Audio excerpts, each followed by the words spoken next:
sulat ni Juan sa ikalimang kabanata, may tinatawag na kasalanan na patungo sa kamatayan kanya, o sin leading to death. Ito po ay ating mababasa sa 1 John chapter 5, Jesus na nawala. Nagpunta yung Juan. So sa 1 John chapter 5, 16-17, ano po? May siya tinatanong na ano yun? Ano yung kasalanan na patungo sa kamatayan na po? Dalawa po yan, may English na Tagalog.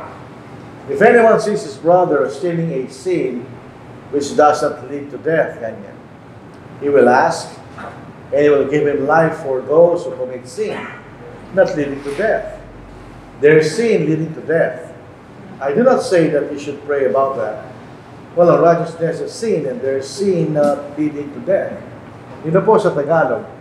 Kung makita ng sino mga ng kanyang kapatid na nagkakasala ng kasalanan hindi tungo sa kamatayan, ay dalangin siya at bibigyan siya ng Diyos ng buhay na ukol sa mga nagkakasala hindi tungo sa kamatayan. May kasalanan tungo sa kamatayan, hindi tungkol dito sinasabi ko ni dalangin ninyo. Lahat ng kalikuan ay kasalanan at may kasalanan hindi tungo sa kamatayan. So dito po sa ating binasa, meron tinasabing kasalanan patungo sa kamatayan kanya. Nagkakasala hindi tungo sa kamatayan, may kasalanan tungo sa kamatayan. So ano yung kasalanan patungo sa kamatayan? What is sin leading to death? Yun ang ating gustong ipangaral ituro sa umaga pong ito. Ano yung kasalanan yun na binabakit ni Apostle John? Yun po mga kahulugan ng mga salita. Binanggit po ito tungkol sa kasalanan. Ang kasalanan, ibig sabihin, missing of the mark. Pare kayo sa archer, hindi mo tinatamaan yung gitna. Nandito sa gilid lahat. Yun ang kasalanan. Hindi mo kanyang natamaan. Yung dapat mong tamaan. Yan ang ibig sabihin, general, yun ang kasalanan. In other words, gusto ng Diyos, tamaan natin ito, hindi natin tinatamaan. So tayo nagkakasala pagka gano'n. Definition po ng kasalanan ay mababasa na naman natin sa Biblia. Yung sa unang 1, chapter 3, verse 4, ang sino mong gumagawa ng kasalanan ay lumalabag din naman sa kautusan. Ang kasalanan ay ang paglabag sa kautusan. Dito po sa pagkakataon na ito, ang King James Version ang pinakamaganda kanya. Whosoever committeth sin, transgresseth also the law. For sin is the transgression of the law. Pag tayo lumabag sa kautusan, tayo nagkasala. Ito yung generic, tayo lumabag sa kautusan ng Diyos, hindi kasalanan laban sa Diyos. Pag tayo lumabag sa batas ng pamahalaan, tayo nagkasala sa pamahalaan, tayo mabibilang ka dahil kay lumabag sa kautusan. So, yun ang definition po ng kasalanan. So, ang pinag-uusapan, kasalanan, pag tayo lumalabag sa kautusan ng Diyos, yan po yung kasalanan. Yan po ang kahulugan ng kasalanan sa Biblia. Halimbawa, sa John chapter 3, verse 34, may isang, pag nagpapatuloy tayo sa isang kasalanan, tayo po yung nag-alipin ng kasalanan yun, kanya. Jesus answered them, most assuredly, I say to you, whosoever commits sin is a slave of sin. Ito po ay present tense. Dito sa Tagalog, mas maganda yung sali niya. Sinagot sila ni Jesus. Katotohanan sila, sabi ko sa inyo, ang bawat nagkakasala niya. Kumbaga sa English, ito po ay progressive tense. Ano po? Pagpapatuloy. Ay alipin ng kasalanan. Kung iba na sa inference, kung minsan ka lang nagkamali, hindi ka alipin. Nagkamali ka lang. Pero pinag-uusapan rito yung patuloy na pagkakasala, yun yung naging alipin ka ng kasalanan yun. Siya lang nasusunod, hindi na ikaw. Yun ang ibig sabihin. No? So yun ang ibig sabihin ng sin. Ang death ay galing po sa litang Grego na thanatos. Nag-ibig sabihin ng separation. Pag nahiwalay ang espiritu sa ating katawan, namamatay ang katawan. So, ibig sabihin niya, separation, ganyan. Pero pag nagkasala tayo na ihiwalay sa Diyos. Sa Romans 6 verse 23, for the wages of sin is death, Lahat tayo nagkasala, di man tayo namatay. So, hindi physical death ang pinag-uusapan niya. Yun ay ikay naihiwalay sa Diyos. Yung opposite, but the gift of God is eternal life in Christ Jesus our Lord. Yun yung opposite. Pag ikay eternal life, kasama ang Diyos sa langit, magpakilanman. Ganyan. Pero pag nagkasala tayo, kabayaran yan, ikaw ay maihiwalay sa Diyos. Sa Tagalog, sapagkat ang kabayaran ng kasalanan ay kamatayan, ngunit ang kaloob ng Diyos na walang bayan ay buhay na walang hanggan kay Kristo na Panginoon natin. Doon po sa Old Testament, dito po sa Isaiah, chapter 59. Ito po isang komentaran dito, basahin natin. Narito ang kamay ng Panginoon na hindi maikli, na hindi makapagligtas, hindi mahina ang kanyang pandinig, na ito'y hindi makarinig. Kung di pinag-iwalay ng inyong magkasamaan kayo at ang Diyos, at ang inyong mga kasalanan ay siya nagkubli ng kanyang mukha sa inyo, ano pa siya hindi makinig. In other words, dumating ang pagkakataon sa bansang Israel, nagpapatuloy sa pagkakasala, sa pagsambas ng Diyos, kaya hindi sila pinakinggan ng Diyos. At sila nahiwalay sa Diyos. Kanya. So dito, ang kamatayan, hindi physical death, kundi spiritual death. Tayo nahiwalay sa Diyos. Nawawalan tayo ng relasyon sa Diyos dahil sa ating mga kasalanan. Unrighteousness. Kanya. Addict yan. Parang sa Tagalog, addict siya. Kanya, addict yan. Iniquity, wickedness. So yung anumang masama ay unrighteous sa harapan ng Diyos. You see, Simon the sorcerer, nung nakita niya si Pedro at saka ni John, pag ipinapatok kailang makamay, ay kung dumara po ang Espiritu Santo, nag-isip siya na bayaran niya yung kapangyarihan niyo. Ang sabi ni Pedro, sa Acts chapter 8, verse 23, "For I see that you are poisoned by bitterness and bound by iniquity," kanya. Kasi masama ang iniisip kanya. Sa Tagalog, sapagkat nagigit ko ikaw ay nasa akto ng kapaitan at nasa gapos ng kasamaan kanya. So, yung iniisip mo, sabi ni Pedro, ay kasamaan. Iniisip mo, bilhin kanya ito sa salapi. Kanya. So, iniquity, unrighteousness, kasamaan, iniquity. Alam mo, bagay na masama kanya. Hindi mabuti. So, pag nagkakasala ka, hindi kang gumagawa ng mabuti. In other words, hindi kang gumagawa ng kasamaan. Yung sabihin ng unrighteousness. Ito po yung nasa lahat po doon sa talatang pag-aaralan po natin. Salitang ask. Sa context na pag ito yung panalangin. Actually, sa Tagalog, ang nakalagay yung panalangin kanya. Sa English po ay ask. Sa 1 John chapter 5, verse 14, "Now this is the confidence that we have in Him, that if we ask anything according to His will, He hears us." So kung tayo Kristiyano, may relasyon sa Diyos, sa ating Panginoon, pag nanalangin tayo, meron tayong pagtitiwala, pinakinggan tayo kanya. And if we know that He hears us, whatever we ask, we know that we have the petitions that we have asked of Him. In other words, nasa ating mga bagay na hiningin natin kanya. Ito ang ating kapanatagan sa kanya. Na kung tayo hingin ng anumang bagay na ayon sa kanyang kalooban, pag humingi tayo ng bagay na hindi ayon sa kalooban niya, yun by necessary inference, tayo pinapakinggan niya. At kung ating nalalaman na tayo pinapakinggan niya sa anumang ating hingin, nalalaman natin na tanggap natin ang mga kahilingan, hiningin natin sa kanya. Naalala ko po isang kapatid, hindi sa atin, sa ibang kongregasyon, na siya'y iwalay sa asawa, tapos nagpakasal siya sa isang lalaki na diborsyado sa kanyang asawa. Sabihin ko sa kanya, "Mister, mali yung sitwasyon mo." Sabi niya sa akin, "Ipinanalangin na namin sa Diyos." Sabi ko sa kanya, "Yung pinanalangin mo, hindi ay sa kanyang kalooban. So, hinihingi mo, hindi bibigay ka." Sapagkat ang sinasabi nito, ano ang bagay na ayon sa kanyang kalooban niya. Ay yung hinihingi mo ka kung hindi ayon sa kalooban ng Diyos. Ang dapat mong gawin, sabi ko sa kapatid na yun, bumiwalay ka. Ay hindi ginawa. Wala tayong magagawa doon. Di ba? So, ibig sabihin, kung tayo humihingi, ay ayon sa kanyang kalooban. Yun ang makikita natin. This is James chapter 1, verse 5. If any of you lacks wisdom, let him ask of God, who gives to all liberally and without reproach, and it will be given to him. But let him ask in faith. O pag nananalangin tayo nananalangin na may pananampalataya sa Diyos. With no doubting, for he who doubts is like a wave of the sea driven and tossed by the wind. Pag ikay nasa tabi ng dagat, ang dagat, wala siyang stability. Galaw ng galaw yun. Walang anumang oras sa dagat na hindi siya gumagalaw. Ang pagkakaiba lang yung bilis at lakas ng paggalaw. Kahit tahimik ang dagat, gumagalaw pa rin siya. Ngunit sino man sa inyo ay nagkukulang ng karunungan, humingi siya sa Diyos na nagbibigay ng magsagana sa lahat. At hindi nanunumbat. At yun ay bibigay sa kanya. Ngunit humingi siya na may pananampalataya na walang pag-aalinlangan.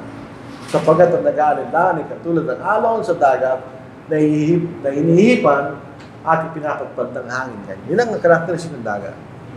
So, yun ay ask.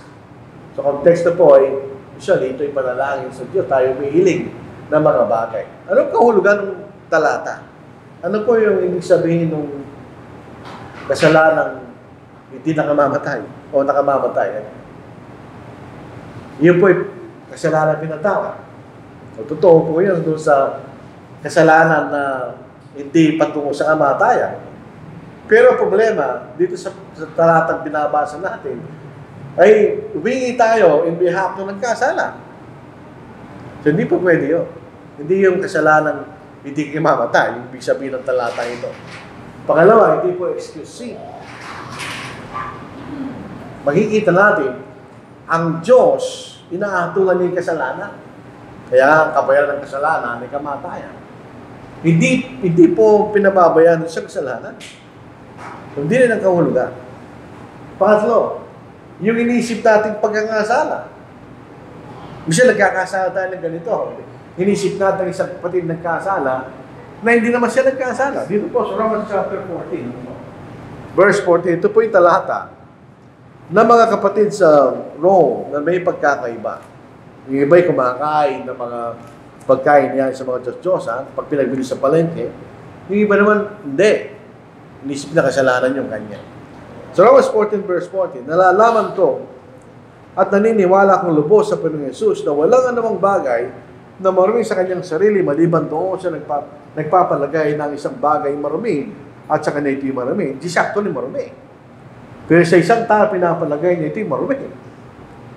So kung pinapalagay yung marumi, huwag mong galawin dahil hindi siya marumi. Kanya. Sa verse 23, hindi po ating mababasa. Itong ating tingnan.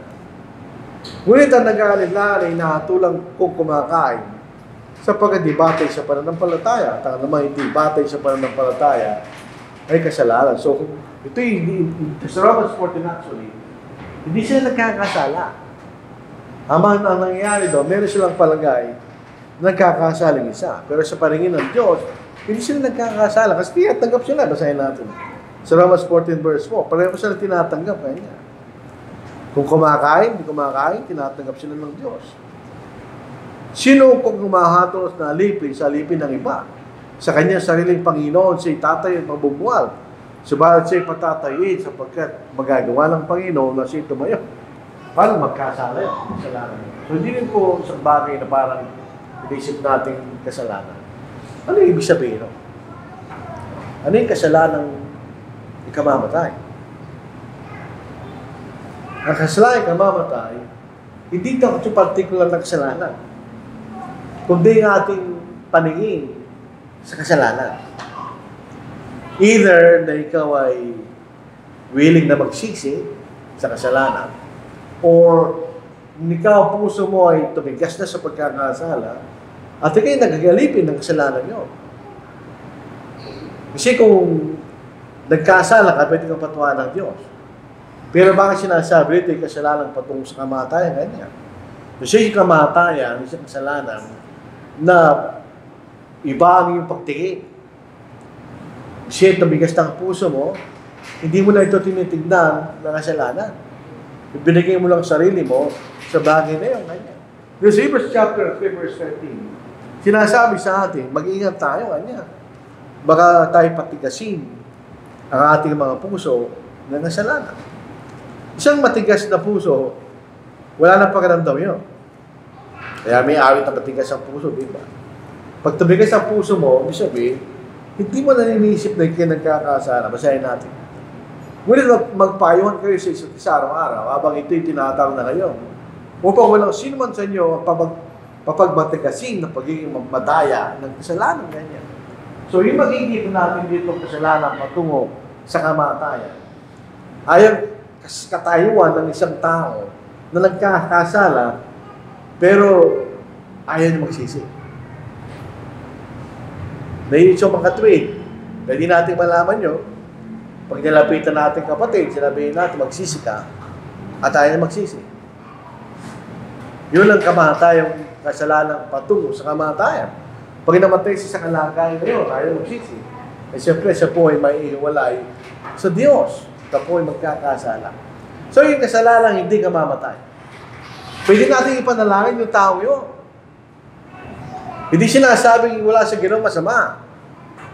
Pero yung taong ito, inaari niya na siya nagkasala at tumingin siya ng panalangin. Ito, tinay si Simon magagaway. Noong sabi niya, babayaran ko yung tumbangin na ito kanya, itong kalog na ito ng Diyos. Para pag pinatong kamay ko kanya, tatanggapin nila yung Espiritu Santo. Ang sabi ni Pedro, repent therefore of this your wickedness, and pray God if perhaps the thought of your heart may be forgiven you. Ganyan. Bakit perhaps? Nasa sa iyo kung tayo tunay na nagsisisi. For I see that you are poisoned by bitterness and bound by iniquity. So nasagot ni Simon. Sabi ni Simon, then Simon answered and said, pray to the Lord for me, ganyan, that none of the things which you have spoken may come upon me. So itong tao ito, kinikilala niya na nagkamali siya. Ay panalangin mo kahit sa Tagalog. Kaya pagsisihin mo ang kasamaan mong ito, manalangin ka sa Panginoon at baka sakaling ipatawad sa iyo ang hangarin ng iyong puso. Sapagkat nakikita ko ikaw ay nasa akto ng kapahitan at nasa gapos ng kasamaan. Sabagot si Simon, ipanalangin ninyo ako sa Panginoon upang wala sa mga sinabi niyo mangyari sa akin. Ganyan. Ito yung mga importanteng bahagi. Ipanalangin ninyo ako. Pag sinabi ng tao yun, tinatanggap niya na siya nagkamali. Siya nagkasala. Hindi sinasabing hindi siya nagkasala. Kaya lang, sabi niya, magsisi ka kanya. So, nagbayad na siya sa akin, nagsisi siya, di ba? Ipanalangin niyo ako kanya sa Panginoon upang wala sa mga sinabi niya mangyari sa akin. Ganyan. So, tinatanggap niya, nagkamali siya.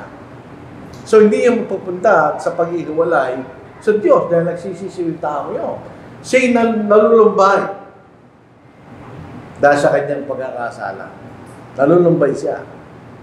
Nung sumulat po si Apostle Paul sa mga taga-Corinto, yung first letter, punong-puno yan ang pag-rebuke sa mga kasalanan nila. Yung unang sulat ng Corinto, maliban lang sa chapter 16, puro rebuke yun. At maliban lang sa unang bahagi ng chapter 11. Pero, nung pangalawang sulat niya, sabi niya, sila'y nalungkot, nalumbay. Actually, ang attitude niya, Apostle Paul, ako'y nalulumbay, kanya kayo nalumbay. Pero at the same time, hindi siya nalulumbay. Dahil kailangan niyang gawin yun bilang isang apostol ng ating Panginoon. So, yun po isang dilema kay Pablo.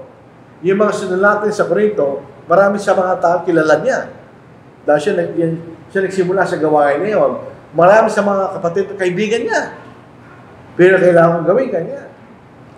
Ano lang ang naging kaisipan nila? Pagkatapos nagkapin nila yung sulat ni Pablo. For godly sorrow produces repentance leading to salvation, not to be regretted, but the sorrow of the world produces death. Dahil ang kalungkutan ng sanglibutan ay hindi nagdudulot ng pagsisisi. Panghihinayang. Pero hindi pagsisisi, kanya. Sa Tagalog, sapagkat ang kalungkutang naayon sa Diyos ay nagbubunga ng pagsisisi tungo sa kaligtasan na hindi pagdaramdam. Sumahat ang makasalibutan, kalungkutan, ay nagbubunga ng pumatay. So, hindi sila nagsisisi, no? Pag ang isang kapatid nagkasala, Nararamdaman niya yung bigat mo. Nagkasalap sa Diyos. So, siya nalulumbay. Kaya yun ay magdudulot sa kanya ng pagsisisi. So, yun ang meron godly sorrow yung tao yun. Siya magsisisi. So, hindi siya maihiwalay sa Diyos dahil siya ay nagsisisi. Pwede natin ibalik ang kapatid na yun.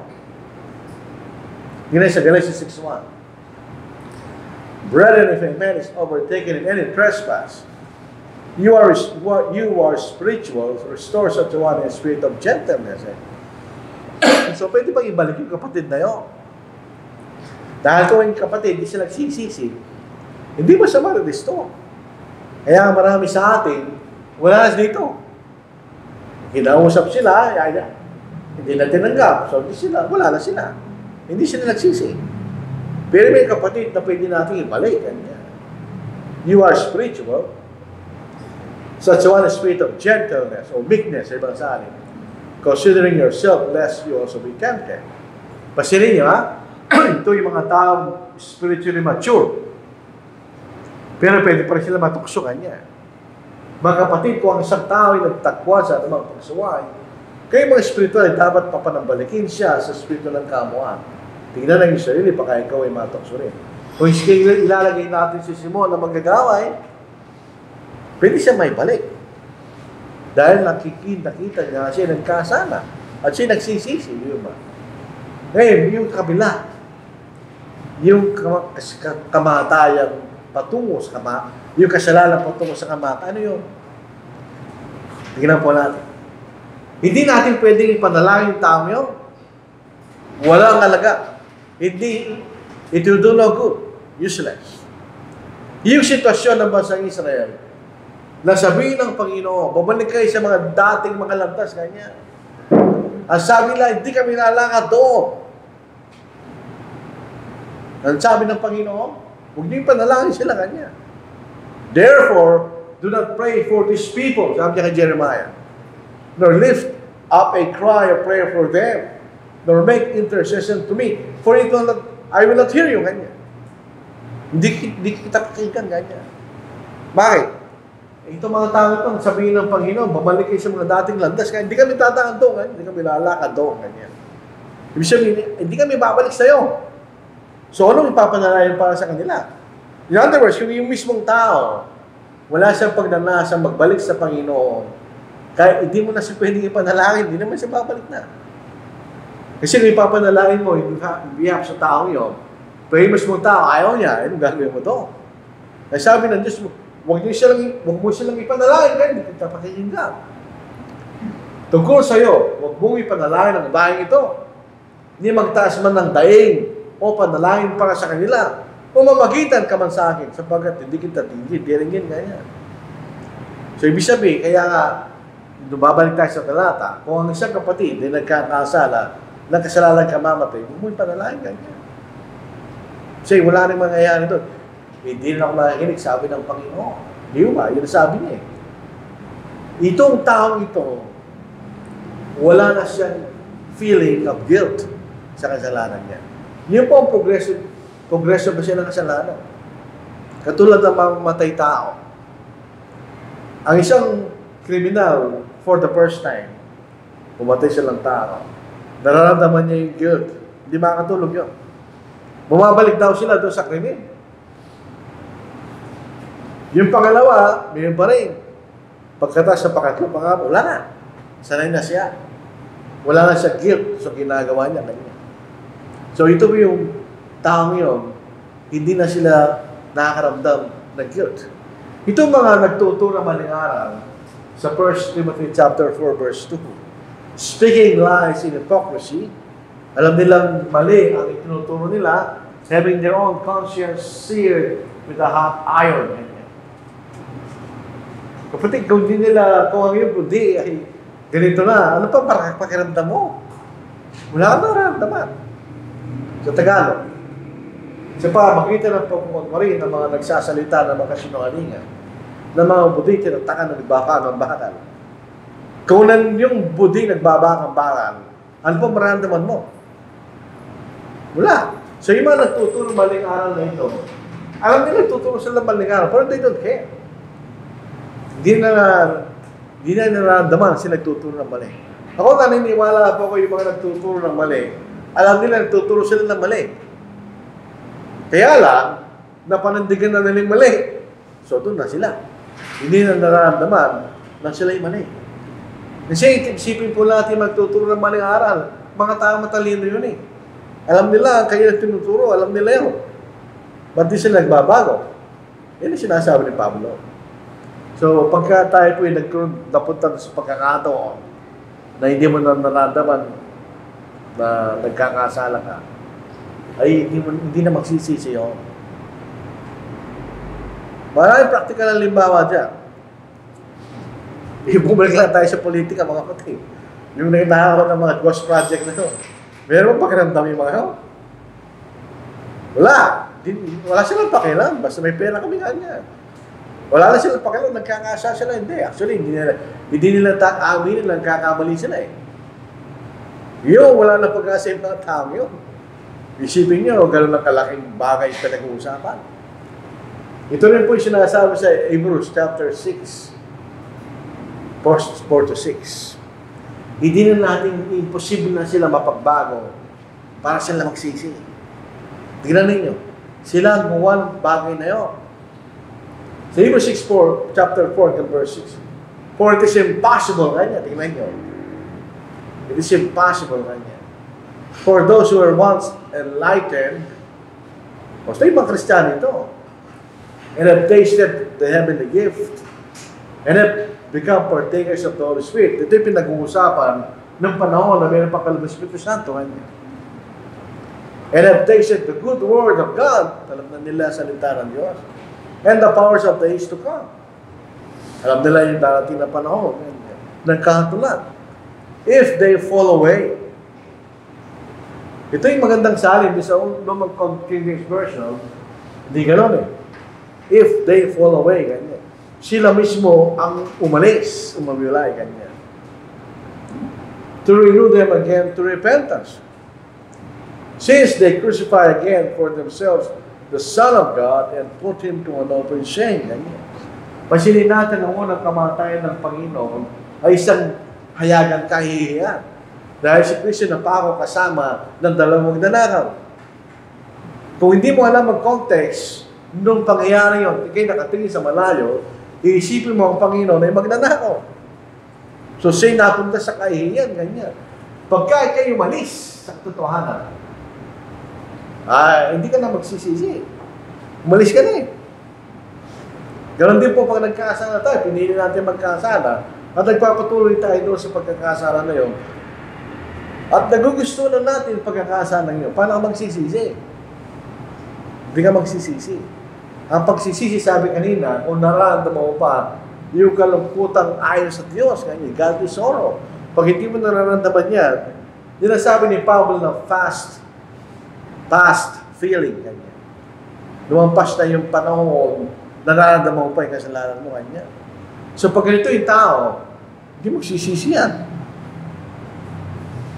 Maraming pagkakataon na ganyan, mga kapatid. Halimbawa, yung dalawang mag-asawa, naghiwalay. Tapos nagkasama ng kanya-kanya. Nagkaroon sila ng anak. Magsisisi pa ba yun? Hindi na. Kahit ano pong sabihin mo, 99.10% sila magsisisi. Once upon a time, si Golden lang pa nakatira yung dalawang tao na yun.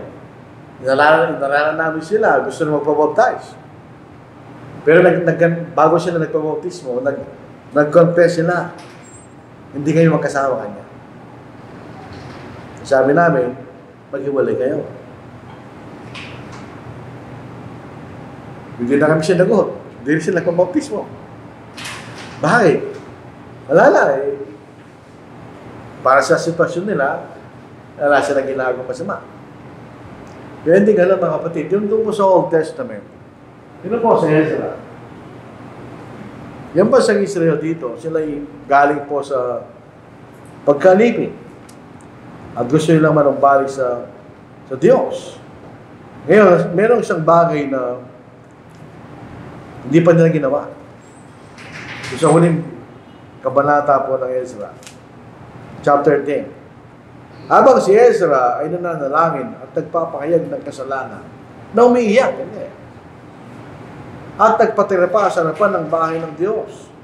Isang napakalaking pagtitipon ng mga lalaki, mga babae, at mga bata ang nagtipon-tipon sa kanya mula sa Israel, at ang taong bahay na umiiyak din na may kapaitan. At Shechanias na anak ni Jehiel, isa sa mga anak ni Elam, ay nagsalita kay Ezra. Kami nagkasala laban sa past tense, di ba? Kami nagkasala kayo. Kami nagkasala laban sa ating Diyos at nagkasawa ng mga banyagang babae mula sa mamamayan ng lupain. Subalit kahit ngayon ay may pag-asa si Israel sa kabila nito. Ngayon ay may kapagtipan tayo sa ating Diyos na paalisin ang lahat ng mga nag-asawang ito. At ang lahat ng mga asawang ito, yung mga babae pinag-uusapan. At ang kailang mga anak, ayon sa payo ng ating Panginoon at ng mga nanginginig sa utos ng ating Diyos at gawin ito ayon sa kautusan. Ganyan. Ginawa nila, pasinin nyo. Sa verse 44, ang lahat ng mga ito'y nagsipag-asawa ng mga babaeng banyaga at kailang pinaalis sila kasama ng kailang mga anak. Isipin nyo, gano'ng kahirap yun? May mga anak sila, may mga asawa. Pinalaya sila. Pero ginawa nila, bakit? Yun ang tama. Meron pa silang guilt. Pero kung wala na silang guilt, hindi nila gagawin yun. Gano'n man kayo. Mahirap yung pinahutos na yun. Pero dahil tinanggap na sila ng kasala, ginawa nila. So ito yung sitwasyon ng sin leading to death. Ito yung kamatayan. Ito yung kasalanan na talagang pinanindigan na. Hindi na nila iiwanan. O ito dito sa James chapter 1. Ito yung sinasabi ni James. Ito yung kasalanan malaki na kanya. Malaki na. Hindi na pwedeng tanggalin. Dahil malaki na. Pag ganun nangyari sa atin, wala nang patawaran. Sahin po natin. Malibang magbago isip mo, umalis ka doon. Sa verse 14, ngunit ang bawat tao ay natutukso ng sarili niyang pagnanasa kapag siya'y nahihila at nakakit nito. At kapag ang pagnanasa yun ay naipaglihi, ito'y naharap ng kasalanan, so nagkasala ka. Parang nagpatuloy ka. At ang kasalanan, kapag malaki na, ay nagbubunga ng kamatayan. Yun ang sinasabi ni John. Pag naging progressive na yung kasalanan, up to a point, na wala ka ng nararamdaman na guilt, hindi ka magsisisi kanya. Pag gano'n ang kalagayan ng isang kapatid, hindi na natin sa pwedeng ipanalangin kasi hindi rin makikinig ang Diyos. Dahil yung kasi tao niya mismo, hindi nila inisip na siya nagkakasala, di ba? Sapagkat di mangyayari ng mga dating naliwanagan na at nakalasap ng kaloob ng kalangitan at naging kabahagi ng Espiritu Santo at nakalasap ng kaputi ng salita ng Diyos at ng makapangyarihan ng panahon darating. At pagkatapos ay tumalikod, ay muling papanambalakin sa pagsisisi. Yamang sa kailang sarili, muli nilang ipinakok sa krus ang anak ng Diyos at itinaasa kay Iya. May mga kapatid na nagkasala, pwede tumalikod. Tinatanggap nila sila nagkamali, kasi nagsisisi. Hindi tumalikod yun. Pag nagkasala ka, nagpatuloy ka, tumalikod ka. Hindi nila tumalikod ka na sa Diyos. So hanggang tandong ka sa kaisipan na gano'n, kahit sino mang kumausap sa'yo, hindi ka magbabago. So hindi ka magsisisi kanya. So ito sinasabi ito ni sa Hebrews chapter 6. May pagkakataon, pag gano'n, patuloy, titigas ang puso mo, di mo na nalaman kayo nagkakasala. Kapag ganun pa rin ang kalagayan mo, hindi ka magsisisi. Maliban lang kung magising ka isang araw at tanggapin mo na kayo nagkasala. Yun, pwede kang patawanan ng Diyos. Dahil magbabago ka, mga kapatid. So, dito makikita natin, ang kasalanan, hindi dapat, ito'y seryosohin. Not to be taken lightly kung nagkasala tayo. Kasi, sinasabi, lahat ng kalikuan ay kasalanan. Lahat ng kasalanan ng kalikuan, baliktad mo, pwede rin. Tignan niyo, basahin natin. All unrighteousness is sin. And there's sin that leading to death. Sabi niya. So kahit nagkasala tayo, hindi patungo sa kamatayan, masama pa rin yun. Ang pagkakaiwala, nagsisikan. Lahat ng kalikuan ay kasalanan. At may kasalanan dito sa kamatayan. Ganyan. So pwede kayo magkasala, pero hindi ka mahiwalay sa Diyos pag nagsisi ka. Yun ang sinasabi nito ni Apostle John. So lahat ng kasalanan ginawa natin, yun yung masama. Tayo po kailangan magpatuloy patungo sa kasagdalan, perfection. Yun ang ating aim. Ang goal natin ay hindi magkasala, hindi ang goal natin. Sa 1 John chapter 2 verse 1, my little children, si Apostle John, pati si Apostle Paul, consistent sila. Pag may sinasabi sila dapat natin gawin, ang ginagamit nila salita, children, kanya. Dahil yan po yung karakter ng maliliit na bata. Sila yung sumusunod. My little children, these things I write to you so that you may not sin. So ito yung babala. And if anyone sins, we have an advocate with the Father, Jesus Christ the righteous. Pero yung context mo nito, kailangan mong pahit ng kasalanan mo, kailangan magsisi ka. Sa Tagalog, ganun din. Mga munti kong anak, ang mga bagay na ito ay sinusulat ko sa inyo upang kayo huwag magkasala. Kaya nga po yun ang warning niya. Ngunit kung ang sino man yung magkasala, tayo may tagapagtanggol sa harap ng Ama, si Jesus Cristo na siyang may matuwid. Hindi sinasabi niya dyan, magkasala, patatawarin ko, hindi sinasabi niya. Ang goal natin, huwag tayo magkasala. Strive to perfection, yan ang goal natin bilang mga Kristiyano.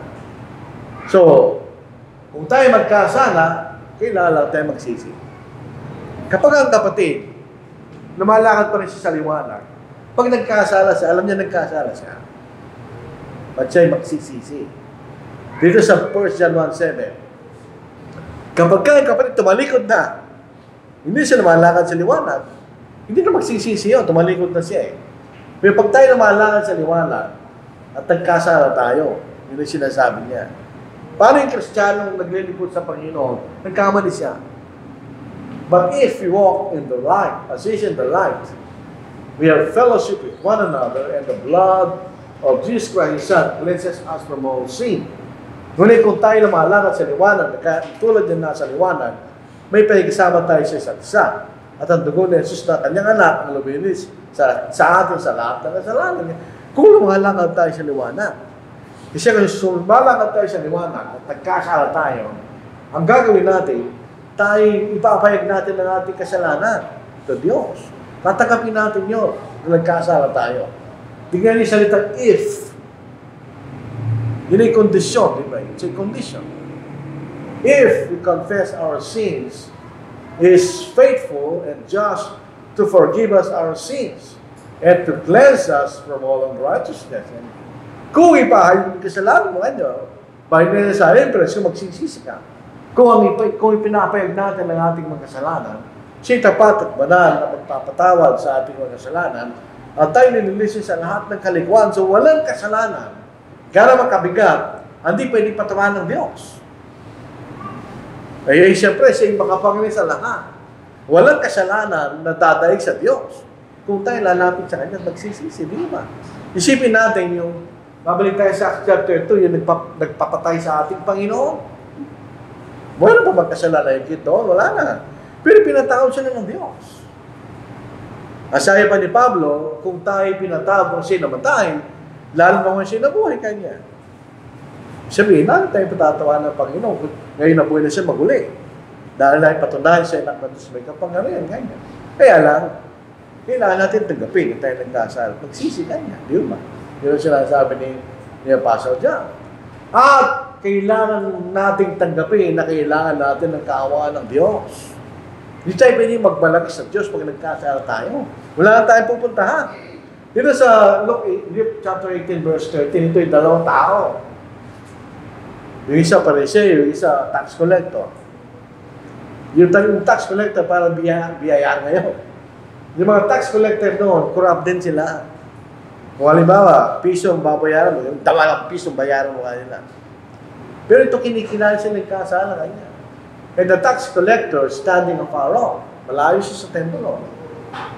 Would have so much as raised his eyes to heaven, siya na kayo ko, but beat his breast, saying, God, be merciful to me, a sinner. Kanya. Subalit ang maniningil ng beast na nakatayo sa malayo ay ayaw itingin man lamang kanyang mga mata sa langit. Kundi dinatabukan ang kanyang dibdib na nagsasabi, Diyos, mahabag ka sa akin na isang mga salamin. So saan ba naggagaling pagpapatawad? Sa kaawaan ng Diyos. Kaya kailangan natin tanggapin, kailangan natin ng kaawaan ng Diyos.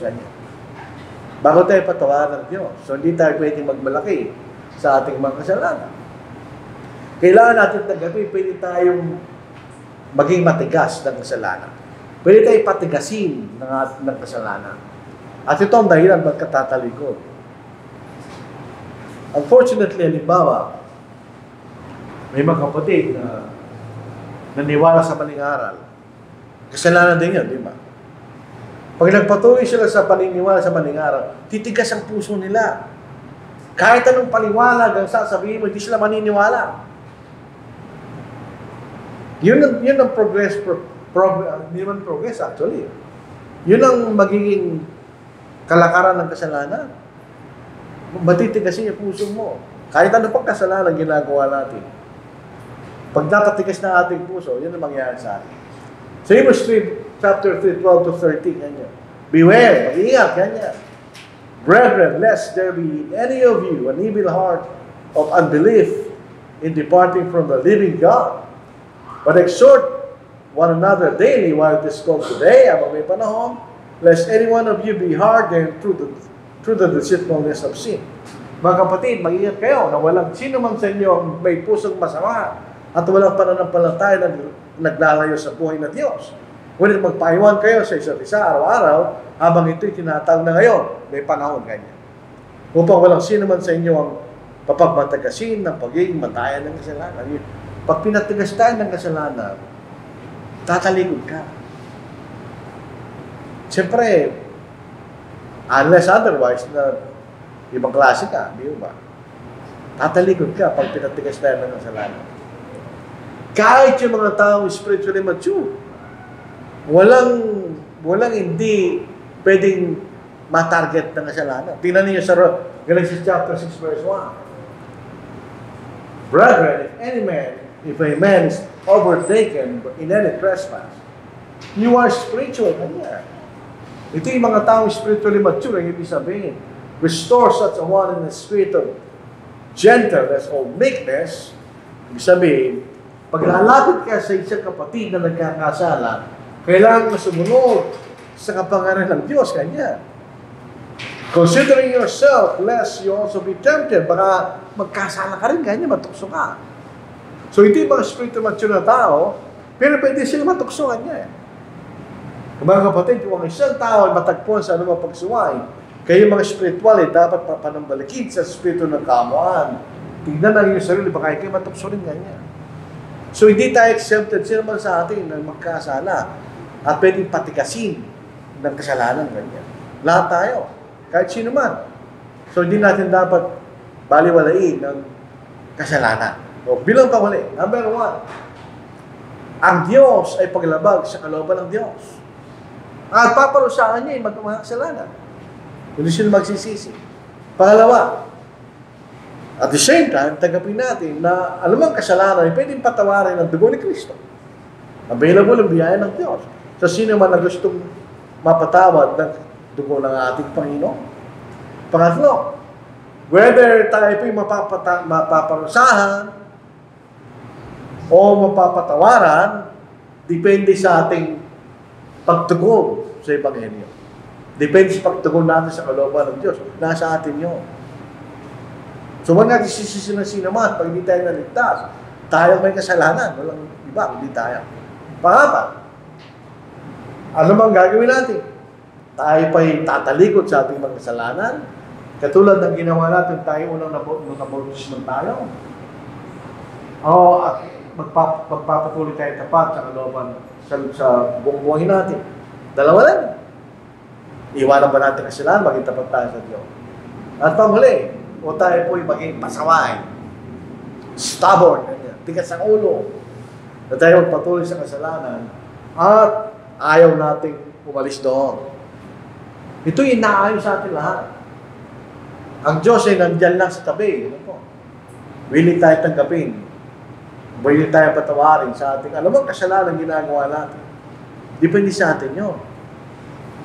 Kung ayaw natin, wala sa magagawa. Pero maging, ano ba yung, babalik tayo sa parable kanina. Ano ba gusto natin? Tayo maging marunong o tayo maging marunong? May pa na pagkakataon sa ating buhay, naging mamang tayo. Lahat tayo, walang exception no. Kahit ako. Pero dapat, generally, tayo marunong. Naasipin natin ang kahinatnan natin kung magpapatuloy tayo pasaway. Kahit na sa mga magulang, sa mga anak. Pag yung mga anak natin patuloy na pasaway, matigas ang ulo, ano mangyayari sa kanila? Siguro hindi na natin kasalanan yan. Kasalanan na nila yun. Ganun pagpapatuloy sila sa pagiging pasaway, matigas ang ulo. Walang sino mang anak ang napariwara dahil siya sumunod sa magulang. Wala akong alam. Mali ba lang may magulang masama? Yung pinapag-asawa niya sa mga hapon, nag-japayuki, hindi ko alam hindi yung magulang na gano'n. Pero yung magulang na mabuti, hindi niya gagawin nyo. Ang i-advise sa kanyang anak ay pawang mabuti. Kaya kung pasaway ka, ano mangyayari sa'yo? Kung pasaway tayo sa Diyos, ano mangyayari sa atin? Naalala ko yung mga bagyo at marating. Yung mga earthquake, volcanic eruption. Natatakot tayo doon eh. Pero pasinin nyo, mas nakakatakot pag umarap tayo sa Diyos. Siya gawa ng volcanic eruption, siya gawa ng bagyo, siya gawa ng mga namang kalamidad na yan, galing sa kanya yun. Isipin natin kung gaano ang kapangyarihan na dadanasin pag pinurusahan kanya, di ba? Tayo lahat, tatakot tayo doon, kaya mamatay. Pagka tayo po ay nagpapatuloy sa anumang pagkakasala at ayaw natin kahit ano man yun. Kung inisip natin, wala namang kwenta yan, sa'yo, sa atin. Pero naman kasalanan ay kalikuan niya. Ano mang kalikuan, kasalanan niya. Kaya naman kalit sa pagtingin ng tao, hindi malit sa pagtingin ng Diyos. Dahil walang level ng kasalanan sa Diyos. Lahat ng kalikuan ay kasalanan. So ito po ang ating